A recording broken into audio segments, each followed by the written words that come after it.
Bismillah ar-Rahman ar-Rahim. In part 6 of the series, the Tablighi Jamaat, there was discussion about the importance of knowledge and the environment. So one of the things people do when they go out in the Jamaat, they go through an education program. Every day there is time for education about the benefits of doing the amal. Now, this is very important part of this program, that people who are going through this, they should understand what are the benefits of doing salat, what are the benefits of reading the Quran, what are the benefits of doing tabligh, what are the benefits of doing zikr, what are the benefits of fasting, what are the benefits of doing different amal. So it is very important that people understand the benefits, otherwise they will not do the amal. And one of the tragedies in the ummah is that people have not been told what are the benefits of this. For example, before the salat, there's an announcement, come to salat, come to success. So unfortunately, people do not understand that Allah subhanahu wa ta'ala has kept success in salat, success of this dunya as well as the akhirah. So this is very important part of the program, and this happens every day. And this continues, this whole process continues for the time that people have given to this work. And of course, there's encouragement that when they return to their homes, they should do the same thing in their homes, so their wives and children, the families also understand what are the benefits of doing this.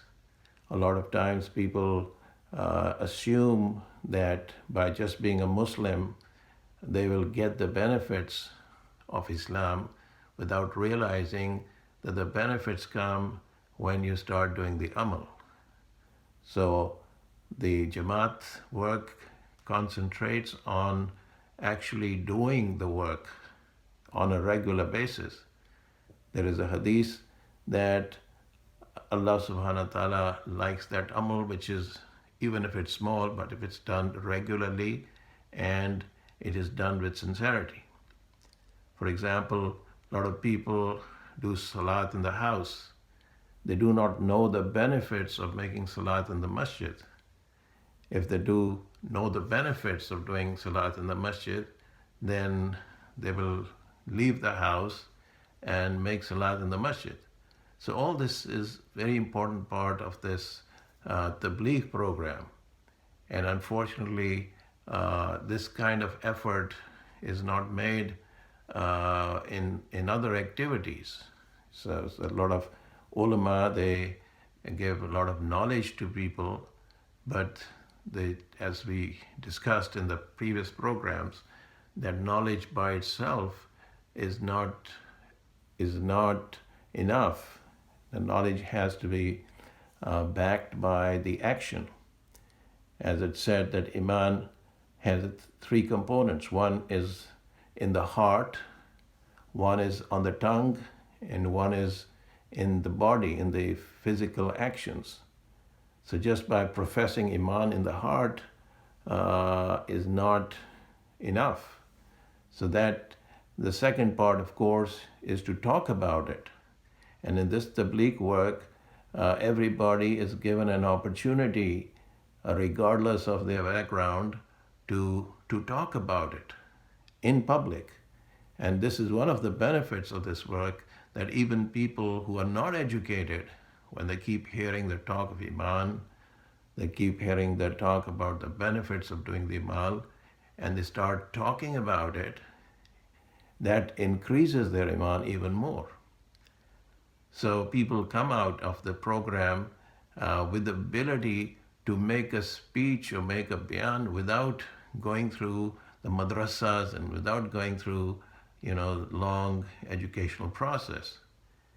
So even people who have never had any religious instruction, they are able to come out of this program and talk about the greatness of Allah subhanahu wa ta'ala, the importance of making salat, the importance of reading the Quran, doing zikr, respect for the Muslims, respect for the creation of Allah, uh, purity of intention, and giving time for the sake of learning the deen. So when they're learning all this every day, then slowly and gradually their life begins to change. As was discussed in the last program, people who had no religious background, when they went through the program, the educational program, their lives changed, and to the extent that they could get up without any preparation, without having anything in front of them, they could get up and make a complete speech because they have done it so many times. They've had so many opportunities to do this, so they are able to call people to Allah subhanahu wa ta'ala. And another thing they do in the program is to go out and visit people, to invite people to come to the masjid. And this is what they are learning, how to invite people. This is something that sometimes ulama who are very knowledgeable in deen, when you tell them to go and invite people, they've not had any experience of that. They may not be able to do that. So when they are going out in the path of Allah, they are learning how to make invitation. They're learning how to visit people. And this invitation process is very important both for the person who is doing it and for the person who is being visited. So this activity has brought a lot of changes in the lives of people. So a lot of ulama scholars who have not taken part in this work, they do not really understand how important this work is. Book knowledge is helpful, but without action, it's not going to produce the results. As we have discussed in the past, the Tablighi Jamaat has reached all parts of the world. And people who had no knowledge of Islam became very interested in reading about Islam. Some of them became hufaz, and some became qaris, and some became ulama, became imams of the masajid, and started doing the work when they realized that this is not the work of the Tablighi Jamaat, this is the work of Rasulullah sallallahu alaihi wasallam. Because of the finality of the prophethood, Rasulullah sallallahu alaihi wasallam's work has to be done by the ummah. And the more they do it, the more effects will be seen. So changing of the hearts is not going to come just by reading books and staying in the homes. So this is an activity that has to be done on a regular basis. Unless the thinking of the person changes, that his purpose in life is not just to get a job, make money, and enjoy life, which is how the unbeliever lives his life. He thinks the only purpose of life is to make money, enjoy self, and then one day he dies and that's the end of the matter. Whereas the believer has a very different way of looking at life. That Allah subhanahu wa ta'ala put him in this world for a reason, for a purpose. He didn't just put him in this world for a few years so he can have as much pleasure and fun as he could and then leave this world. This is not what Allah says in the Quran. The Quran says you prefer the life of this dunya, but the akhirat is better. So the akhirat is the goal.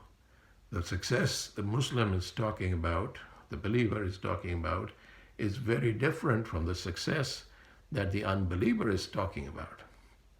For the unbeliever, the success is just material possessions and physical pleasures, and he considers death to be the end of pleasures, and then he doesn't look beyond that. And science doesn't help him in this because science has no knowledge with regards to what happens after death. Science can only help to a point until he dies. If that if the, you know if even that sometimes science is not able to do.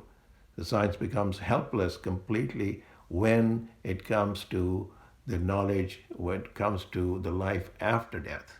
And the Quran talks about that again and again. You see, this is where human knowledge fails. Human knowledge has limits. But the knowledge that comes from Allah subhanahu wa ta'ala, the knowledge of revelation, the wahi, that He gives to His prophets, that He gives through His books, you see, that knowledge is beyond the reach of science. So if a human being is just living according to science, he's just going to be fulfilling his needs, of physical, material needs of this world. But he doesn't understand that there is a world beyond this. So when a person dies, his life, which is past, is like a dream. That this, all that he had has gone. Just like when a person gets up from sleep, whatever dream he was having, it's over. So when a person dies, the whole life that he lived would be no more than a dream. That's why it said this dunya is a fool's paradise. It's a paradise that is not going to last. So Allah subhanahu wa ta'ala did not create the human being just for a fool's paradise. So Allah talks about paradise in so much detail in the Quran. And He talks in the hadith on this subject. And this is a question of a person's iman. And iman can only be learned in an environment. If a person wants to become a doctor, he goes into the environment of doctors. If he wants to become a lawyer, he goes in the environment of lawyers. If he wants to become an engineer, whatever field he adopts, he goes into that environment. A person goes to school, college, university, in that environment to learn. The question is, what is the environment to learn iman? You see, this is something the Tablighi Jamaat stresses on that again and again. It says, unless you leave the environment of your house, the environment in which you are not going to be learning iman. You will be getting knowledge. And a lot of people are satisfied with that. They may not realize that iman is not learned just by reading books and staying in the house.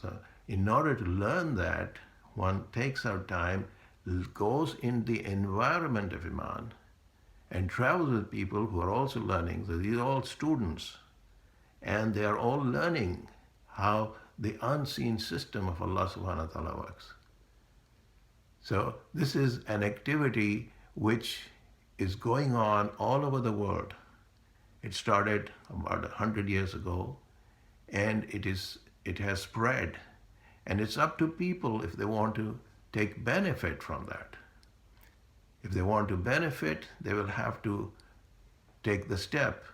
Now, it's true that a lot of people have gone, but they have not benefited because they have not gone through the program properly. Just like somebody joins a medical school, but he does not become a doctor. He drops out.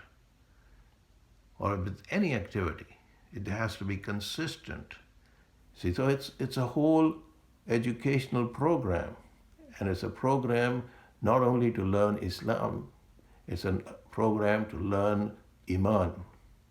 And when Iman comes into the heart of the person, then the rest becomes easy.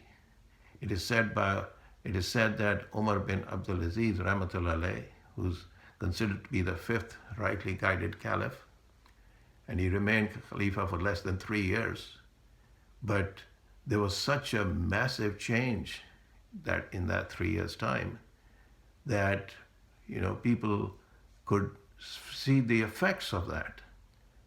And it said that somebody told him that one of the governors he appointed was a governor during the time of Hajjaj bin Yusuf, who was a tyrant. So he dismissed him. People asked why. He asked why. He said, this man said, I was there for a very short time. And Umar bin Abdul Aziz, Rahmatullah alayhi, says that even one day with Hajjaj bin Yusuf is too much because the association. Now just see the thinking of the person that the association with a tyrant is just, even for a short time, is enough to disqualify a person. Now just imagine if we were to apply that standard today and see how many of the people who are in the government today were associated with the previous corrupt governments. So they're still there. So how can the change come? You see, the change doesn't come by change of the government. There have been so many governments in Pakistan since 1947.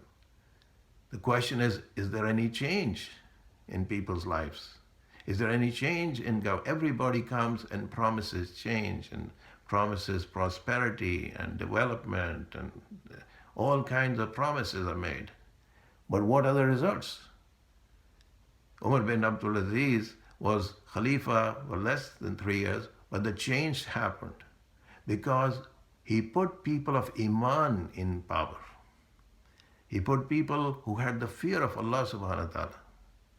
So one has to look at the people who are running the government today in Pakistan. What kind of people they are? They may have degrees from the best universities in the world, but degrees are not going to solve the problems. They may have a lot of technical knowledge, but the technical knowledge doesn't solve the problem of corruption, and the problems of poverty. You see, this is again the wrong kind of thinking. The thinking which the Sahaba had was very different. Their thinking was that if they please Allah subhanahu wa ta'ala, Allah will create the conditions of prosperity. Allah will create the conditions of success.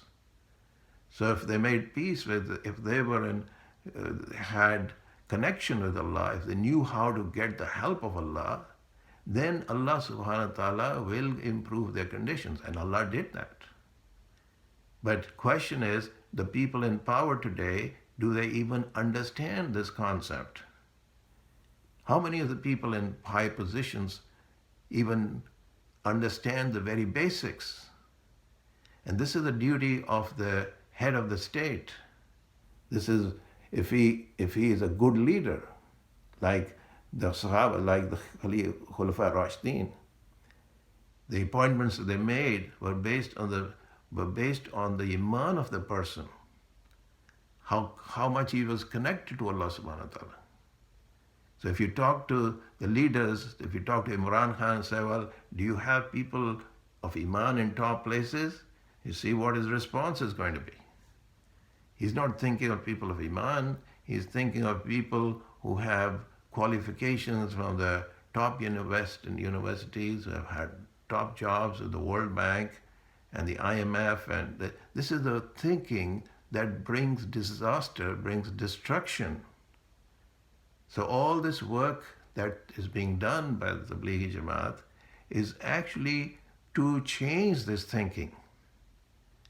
And unfortunately, the higher the position of the person, the more difficult it is to reach that person. That person is convinced that what he's doing is the right thing. So there is a big need for people in these big top positions to come down to reality. How many people of this type have tried in the past? They were all from top universities. They were top, the most educated. They had very good credentials from the worldly point of view, but they were not people of Iman. And what they did, they started looting the treasury. All their education and all their expertise and all their intelligence was spent in how to enrich themselves at the public expense. And one has to be honest, how many of these people who are in power today are really enriching themselves? And that's why all these investigations, they're finding out, well, this person made so many billions and he made so many billions, and all these people are very highly educated people. All these people had a lot of education, but they had no iman. So their education was not benefiting the public, their education was benefiting their own selves and their own families. So if Imran Khan wants to improve the condition of the people, he has to change his thinking. He mentions in his speeches that Allah will not change your condition until you change yourselves. Now what does that mean? Change yourself means what? You've got to change your thinking. You have to have the same thinking that the Sahaba had. Medina state doesn't come just by making speeches. Medina state comes with people of Iman. And this is where he has to play an active role, make sure that the people he's selecting for top jobs are not just qualified in the educational sense, but they are qualified from the Islamic standpoint. The people of Iman, they have taqwa, they have fear of Allah subhanahu wa ta'ala, they have fear of the akhirah. This is his responsibility. And he has to understand that time is going to pass. If he doesn't look into this matter, he will have regrets, like so many brilliant people in the past have come and gone. And we know how they ended. So we ask Allah subhanahu wa ta'ala to give us the understanding. Wa akhirat dawana alhamdulillah rabbil alameen.